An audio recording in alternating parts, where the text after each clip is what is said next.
வணக்கம்.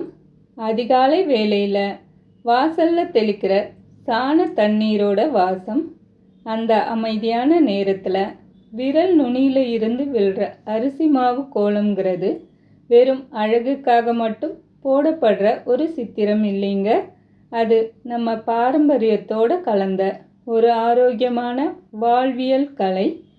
காலையில் குனிஞ்சு நிமிந்து கோலம் போடும்போது உடலுக்கு தேவையான வளைந்து கொடுக்கும் தன்மை இயல்பாகவே கிடைக்குது.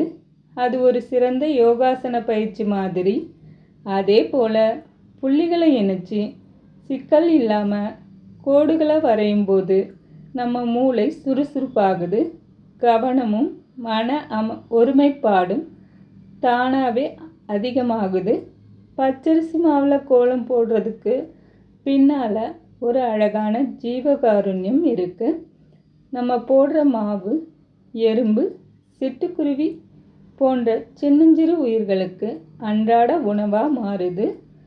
செம்மண் பூசி கோலம் போடும்போது வீட்டுக்குள்ளே கிருமிகள் வராமல் தடுக்கிற ஒரு கிருமி நாசினியாகவும் அது செயல்படுது.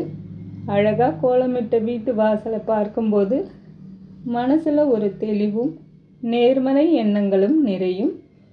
அது லட்சுமி கடாட்சத்தையும் மன அமைதியையும் கூப்பிட்டு வருதுன்னு நம்ம முன்னோர்கள் சும்மாவா சொன்னாங்க? அதனால் இந்த அற்புதமான பாரம்பரிய கலையை தினமும் தொடர்ந்து பயிற்சி செய்வோம். ஆரோக்கியத்தோடும் நேர்மறை எண்ணங்களோடும் நம் நாளை இந்த 3 புள்ளி கோலத்தோடு தொடங்குவோம்.